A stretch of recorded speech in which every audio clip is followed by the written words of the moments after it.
Ma'am, আপনার নামটা? অহনা। সৌম্য অবাক হয়ে তাকিয়ে থাকে অহনার দিকে। আপনি অহনাকে খুঁজতেই এসেছেন না? একটা কথা কান খুলে শুনে রাখ, আমি আগাগোড়াই তোর থেকে সুন্দরী ছিলাম, আর আমায় ছেড়ে সৌম্য তোর কাছে কখনোই যাবে না। তোর কনফিডেন্স একটুও ভাঙতে চাই না, চল একটা বাজি ধরি। বাগডোগরা এয়ারপোর্ট থেকে বেরিয়ে গাড়িতে ওঠে অহনা আর ওর মেয়ে তৃষা। তখনই সামনে এগিয়ে যায় সৌম্য। ম্যাম, আপনার নামটা? অহনা খুব শান্ত গলায় বলে। অহনা। সৌম্য অবাক হয়ে তাকিয়ে থাকে অহনার দিকে। আপনি অহনাকে খুঁজতেই এসেছেন না?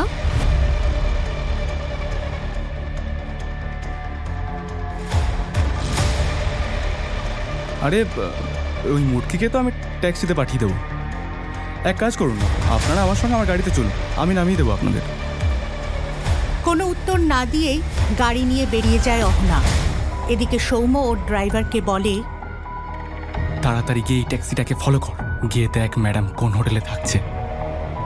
দেখবি কেউ যেন সন্দেহ না করে। তাড়াতাড়ি যা।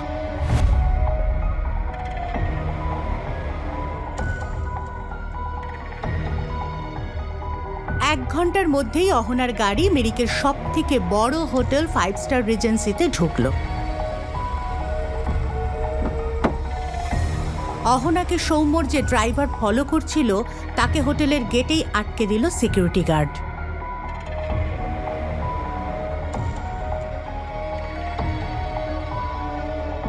হোটেলের ভিতরে আড়ম্বর ছিল চোখ ধাঁধানো। বাইরের বড় বড় ব্যবসাদারেরা এই হোটেলে থাকতেই পছন্দ করতেন। লিফটে করে নিজের ফ্লোরে পৌঁছে একটু অবাক হলো অহনা। হোটেলের স্টাফকে জিজ্ঞাসা করলো, এই ফ্লোরে শুধু দুটোই রুম আছে? হ্যাঁ ম্যাম, এই টপ ফ্লোরে শুধু দুটোই বিলাসবহুল রুম আছে। একটা আপনার জন্য বুক করা, আর একটা আমাদের এই হোটেলের মালিক রোহিত সেন স্যারের। মিরিকের সব থেকে বড় হোটেলে এরকম বিলাসবহুল রুমে থাকার ক্ষমতা সবার হয় না, কিন্তু অহনার কাছে এটা কোনো ব্যাপারই ছিল না। কারণ অহনা মানে অনন্যা এখন পৃথিবী বিখ্যাত নিউরোসার্জন। ঘরে ঢুকে অহনা তৃষাকে বলে, তুমি জামা কাপড় বদলে নাও, আমি আসছি। ঠিক এমন সময়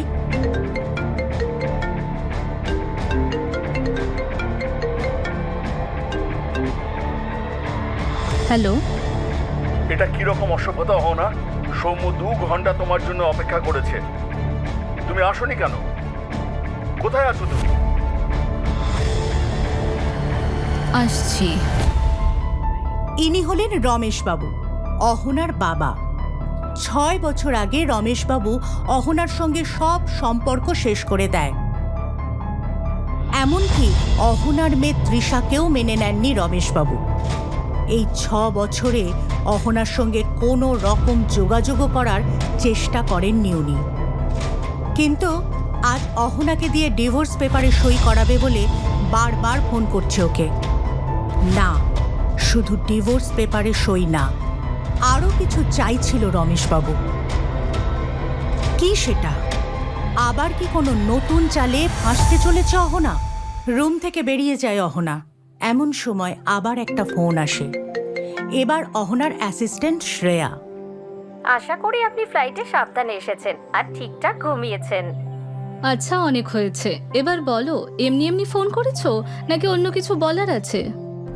আরে ওই যে বিজনেস টাইকুন সেন গ্রুপের মালিক রোহিত সেন, ওনার ফোন এসেছিল। উনি ওনার দিদার চিকিৎসা দেশের সবচেয়ে বড় নিউরোসার্জন অনন্যাকে দিয়ে করাতে চায়। এখন উনি মিরিকেই আছে, আর আপনিও মিরিকেই আছেন, তাই ভাবছিলাম অ্যাপয়েন্টমেন্ট ফিক্স করে দিই। না, একদম না। এইসব বড় লোকেরা বাড়ির বয়স্ক লোকেদের নিয়ে চিন্তা করার ঢং করে শুধু। এদের আসল উদ্দেশ্য ওনাদের সম্পত্তি নিজের নামে করে নেয়া। উফ, জানি না আরো কি কি করে। কথা বলে কিন্তু সেরকম কিছু মনে হলো না, খুব স্মার্ট। প্লাস রোহিত সেনের একটা ব্যাপার আছে ম্যাম, ভালো দেখতে, লম্বা, হ্যান্ডসাম, আর এত কম বয়সে এত সফল একজন ব্যবসাদার। আর যদি জীবনে একটু রোমাঞ্চ চলেই আসে, ক্ষতি কি? এই রোহিতের ছবি পাঠাই। এক কাজ করো, তুমি ওর সঙ্গে ডক্টর অনন্যা হয়ে দেখা করে নাও, ডক্টর অনন্যার মুখ এখানে কেউ চেনে না। কথা শেষ করে অহনা লিফটের সামনে গিয়ে দাঁড়ায়। ওর মনে হয় কেউ ওর পেছনে দাঁড়িয়ে আছে। পেছন ফিরে অহনা দেখে ওর মেয়ে তৃষা দাঁড়িয়ে আছে। তৃষা খুব অদ্ভুতভাবে অহনার দিকে তাকিয়ে থাকে।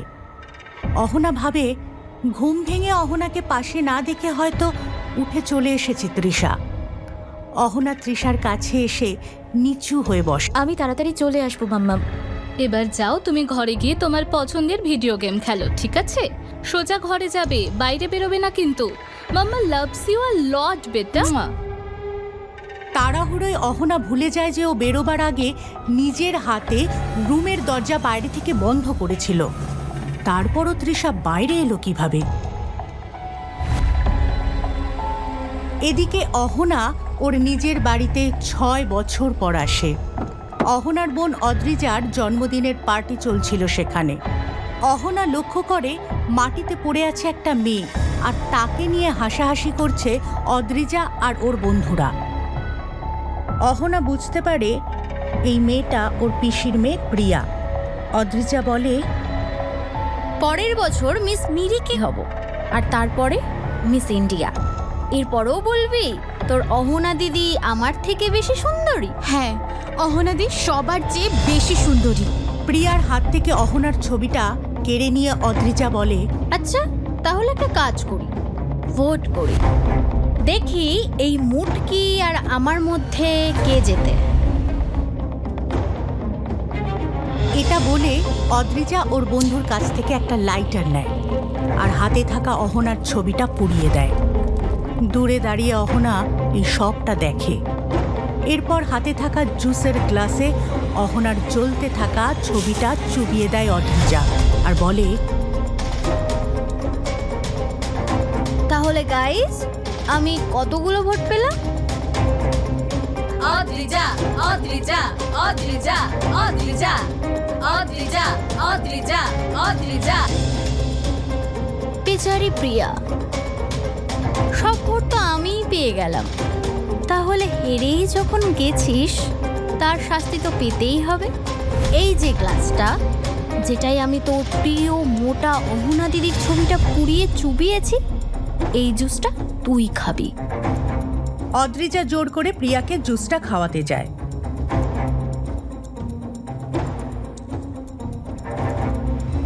ঠিক তখনই অহনা এসে হাত ধরে অদ্রিজার। অহনাকে দেখে সবাই অবাক হয়ে যায়। অদ্রিজা মাথা থেকে পা অবধি ভালো করে দেখে অহনাকে। সবাইকে অবাক করেই অহনা বলে,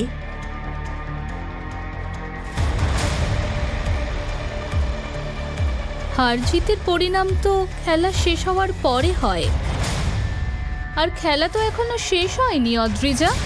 এরই মাঝে অদ্রিজার বন্ধুরা বলে, অহনা দেখতে এত সুন্দর হলো কি করে? হ্যাঁ রে, সিনেমার নায়িকার মতো দেখতে লাগছে। ভোটে আলটিমেটলি কে জিতেছে সেটা তো দেখাই গেল। এবার যে হেরেছে তাকেও নিয়ম মতো শাস্তি পেতে হবে।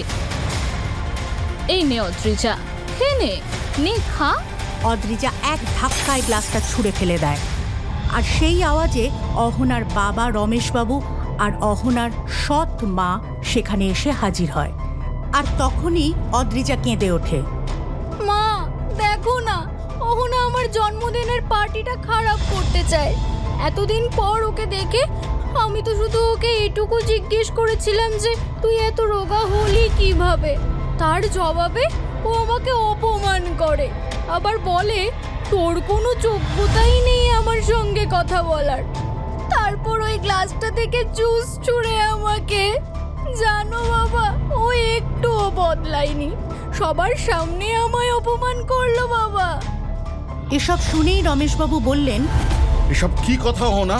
6 বছর পর ছোট বোনের সঙ্গে দেখা হয়েছে, এসব ড্রামা কি খুব জরুরি? একটা ডিভোর্স পেপারে সই করার জন্য এত কিছু? ভিতরে এসো, তোমার সঙ্গে কিছু জরুরি কথা আছে। অহনাকে বাবার কাছে বকা খেতে দেখে অদ্রিজা স্বস্তি পায়। অহনা এসব পাত্তা না দিয়ে বাড়ির ভিতরে চলে যায়। এদিকে রমেশবাবু 6 বছর পর অহনাকে দেখে অন্য কোনো প্রসঙ্গে কথা না বলে সোজা নিজের স্বার্থের কথা শুরু করলেন। দেখো, তোমার জন্য বারবার নানা ঝামেলা সামলে আমরা ক্লান্ত। তুমি এই শহরে আর ফিরবেও না, তাই দয়া করে এই দুটো ডকুমেন্টে সই করে আমাদের মুক্তি দাও। আমি তো শুধু ডিভোর্স পেপার সই করব বলে এসেছি। আর একটা কিসের পেপার বাবা? আমি আর তোমার নতুন মা চাই যে তোমার আর সৌম্যর ডিভোর্স হওয়ার পরে সৌম্য আর অদ্রিজার বিয়ে হোক। সৌম্যর এই বিয়েতে কোনো আপত্তি নেই, আর অদ্রিজা তো আগে থেকেই পছন্দ করতো সৌম্যকে। সৌম্যর দাদুর শুধু একটা ইচ্ছে, তোমার মা মারা যাওয়ার পর যে ফার্মা কোম্পানিটা তোমার নামে হয়ে গিয়েছিল ওটা তুমি তোমার ছোট বোনের বিয়েতে উপহার হিসেবে দিয়ে দাও। আমি সব কাগজ বানিয়ে রেখেছি, তুমি শুধু এতে সই করে দাও। অহনা কখনো স্বপ্নেও ভাবেনি চ্যাটার্জি বাড়ির সঙ্গে সম্পর্ক রাখার জন্য এত নিচে নামতে পারে ওর বাবা।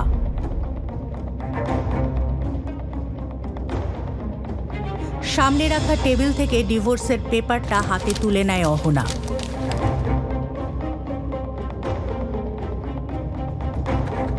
ডিভোর্স পেপারে সই করে রেখে দেয়।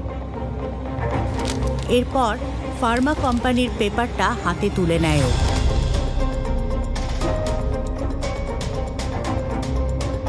মায়ের স্মৃতি বলতে এই কোম্পানিটা ছাড়া আমার কাছে আর কিছুই নেই।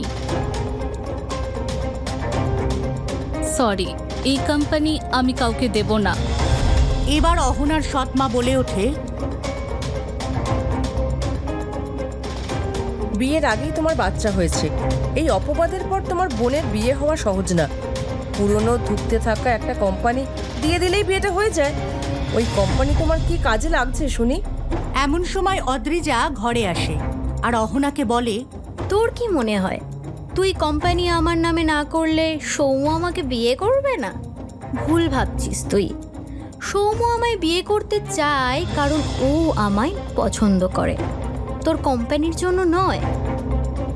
কিন্তু তুই এসব দেখতে পাবি না কারণ তুই ছোটবেলা থেকেই আমায় হিংসা করিস। কে কাকে হিংসা করে তার প্রমাণ তুমি বাইরেই পেয়ে গিয়েছো পেয়ারি বেহেনা। ছোটবেলা থেকে সবাই অহনার ভালো মানুষের সুযোগ নিয়েছে, কিন্তু আজ অহনাকে এইভাবে সবার মুখের ওপর জবাব দিতে দেখে অবাক সবাই। অহনা বেরিয়ে যেতে গেলে অদ্রিজা ওর পথ আটকে বলে, ওজন কমিয়ে ফেলে মুখে মুখে কথা বলাও শিখে গেছিস দেখছি। একটা কথা কান খুলে শুনে রাখ, আমি আগাগোড়াই তোর থেকে সুন্দরী ছিলাম আর থাকবো। I am the best. আরও শুনে যা, আর কিছু বছরের মধ্যেই আমি ডাক্তার হয়ে যাব। আমায় ছেড়ে সৌম্য তোর কাছে কখনোই যাবে না। তোর কনফিডেন্স একটু ভাঙতে চাই না, চল একটা বাজি ধরি। এদিকে গাড়ি থেকে নামে সৌম্য। কোথায় যে গেল এই মূর্তিটা? ফালতু আমায় 2 ঘন্টা দাঁড় করিয়ে রাখলো এয়ারপোর্টে। এদিকে লিফটের বাইরে তৃষাকে আদর করে অহনা বেরিয়ে যাওয়ার পর ওখানে আসে সেন গ্রুপ অফ ইন্ডাস্ট্রির মালিক রোহিত সেন। আর অহনা যাকে তৃষা ভেবে আদর করেছিল সেটা আসলে সেন ইন্ডাস্ট্রির মালিক রোহিত সেনের একমাত্র ছেলে আর্য। কাছে এসে আর্যকে জড়িয়ে ধরে রোহিত বলে, আমার কথা শোনো না কেন? তুমি কি করছো এখানে? কি হয়েছে তোমার? আমার চকলেট আইসক্রিম চাই। অবাক হয়ে যায় রোহিত। সারাক্ষণ চুপচাপ থাকা আর্য হঠাৎ এইভাবে কথা বলছে কেন?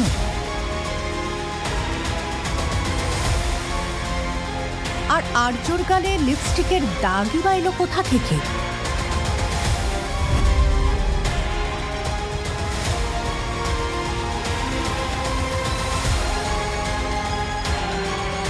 রোহিত সেন সঙ্গে সঙ্গে হোটেলের সিসিটিভি ফুটেজ পাঠায়। ফুটেজ দেখে অবাক হয়ে যায় রোহিত সেন। আর্য কোনো অচেনা মানুষকে কাছে আসতে দেয় না, কিন্তু এই অচেনা মহিলাকে কেন কাছে আসতে দিল আর্য? কি সম্পর্ক আর্য আর অহনার? তৃষা আর আর্যকে একরকম দেখতে হওয়ার কারণ কি? বিয়ে না করে মা হয় অহনা, তাহলে তৃষার বাবাকে? এই সব প্রশ্নের উত্তর পাবেন একমাত্র শুধুমাত্র পকেট FM এর গল্প এক যে ছিল কন্যায়। এক্ষুনি ডাউনলোড করুন পকেট FM অ্যাপ।